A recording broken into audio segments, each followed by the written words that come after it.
बिस्मिल्लाहिर्रहमानिर्रहीम अस्सलाम वालेकुम रहमतुल्लाहि व बरकातुहू। प्यारे नाज़रीन, कैसे हैं आप सब लोग। उम्मीद करता हूँ कि अल्लाह पाक की रहमतों के ज़रिए से खैर वाफियत से होंगे। दोस्तों, आज आप लोगों के साथ एक ऐसी चटनी शेयर करने लगा हूँ कि आपने पहले रोज़े से ये बना के रख लेनी है और पूरा रमज़ान आपके काम आएगी। इफ्तारी के बाद जो आपकी तबीयत बोझल सी हो जाती है, आप थोड़ी सी ये खा लें, इंशाल्लाह बहुत ज़बरदस्त किस्म की हशाश बशाश तबीयत हो जाएगी। तो चलते हैं, मैं आपको बताता हूँ इसमें क्या कुछ आपने डालना है। सबसे पहले आपने 3 टमाटर लेने हैं, आधा प्याज लेना है, थोड़े से लहसुन लेने हैं, 4-5 मिर्चें ले लेनी हैं और उसके साथ काफ़ी ज़्यादा आपने पुदीना ले लेना है। पुदीने की पत्तियाँ और थोड़ी-थोड़ी डंडियाँ भी डाल दें। बहुत ज़्यादा डंडियाँ डालने की ज़रूरत नहीं है, लेकिन आपने धनिया लेना है, धनिया भी इसी मिकदार में लेना है जैसे आपने पुदीना लिया है। तो धनिया को भी आप अपने डंडियों समेत डालना है। ये डंडियाँ बहुत काम की चीज़ है। यहाँ पे मैं लूँगा ज़ीरा, इसके साथ मैं लूँगा अनारदाना और यहाँ पे सौंफ लूँगा और सौंफ के साथ नमक लूँगा। नमक के साथ मैं दड़ा मिर्च ले लेता हूँ और साथ ही अजवाइन थोड़ी-सी लेता हूँ और इसके साथ मैंने अदरक ले ली है। ये सारी चीज़ें इसमें डालूँगा और इसके अलावा इमली का जो पल्प है वो मैं डालूँगा। तो टमाटर आपने क्या करने हैं, टमाटरों को आपने चूल्हे पे रखना है, इनको हल्का-हल्का यूँ आपने जला लेना है, इसका छिलका बिल्कुल उतार लेना है। छिलका उतार के इसको आपने ग्राइंडर में डालना है।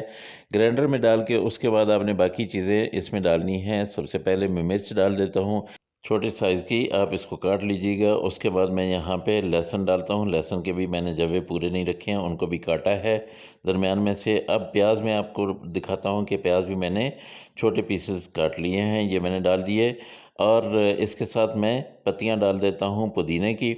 पुदीने की पत्तियाँ आपने बिल्कुल अच्छी तरह से साफ़ करनी है, इसको बेहतरीन किस्म का धोना है। इसके अंदर मिट्टी होती है, मिट्टी को आपने अच्छी तरह से साफ़ करना है और उसके बाद आपने इसमें डालना है।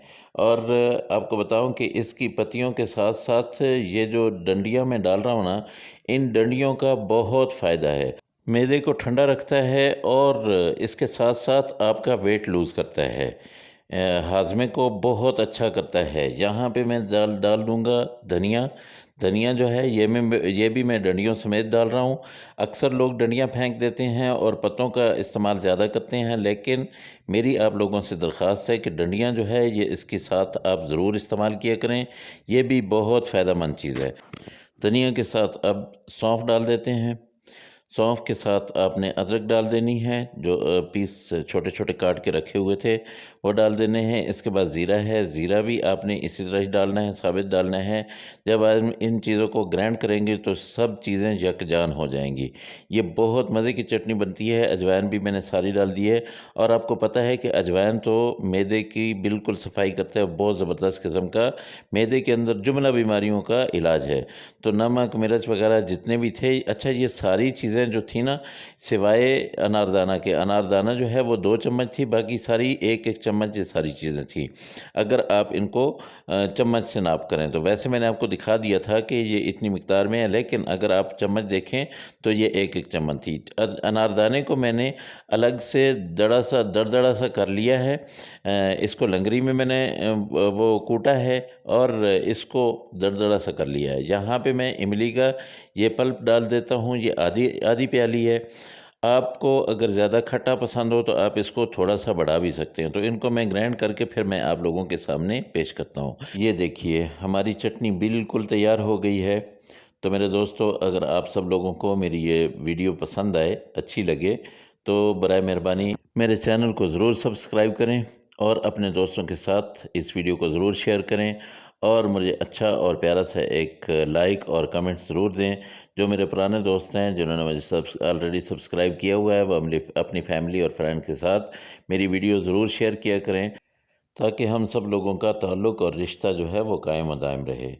तो दोस्तों, ये चटनी आपने ज़रूर बनानी है। मेरी आप सब लोगों से दरख्वास्त है, रिक्वेस्ट है कि रमज़ान में आप इसको बना के पूरे रमज़ान के लिए रख सकते हैं। इसको आप छोटे-छोटे क्यूब्स की शक्ल दे दें, वो बना के रख लें। आप इसको एक ही कटोरी में रख दें, उसमें से थोड़ी-सी निकाल लिया करें। इफ्तारी के टाइम आपने ज़रूर इसको थोड़ा-सा ट्राई करना है, थोड़ा-सा खाना है। तो अल्लाह पाक की रहमतें, अल्लाह पाक की बरकतें आप सब लोगों के घरों में बारिश की तरह बरसती रहें। अल्लाह पाक मेरे वो दोस्त जो परेशान हाल हैं, उनकी परेशानियों को दूर करे। जो बीमार हैं, अल्लाह पाक उनको शिफ़ाए कामिला अता फ़रमाए, और जो मेरे दोस्त बेरोज़गार हैं, अल्लाह पाक उनको अच्छा और बेहतर रोज़गार दे, रिज़्क दे। इंशाअल्लाह आप लोगों से अगली रेसिपी में फिर मुलाकात होगी। मुझे इजाज़त दें। अल्लाह हाफ़िज़। अस्सलामु अलैकुम व रहमतुल्लाहि व बरकातुहू।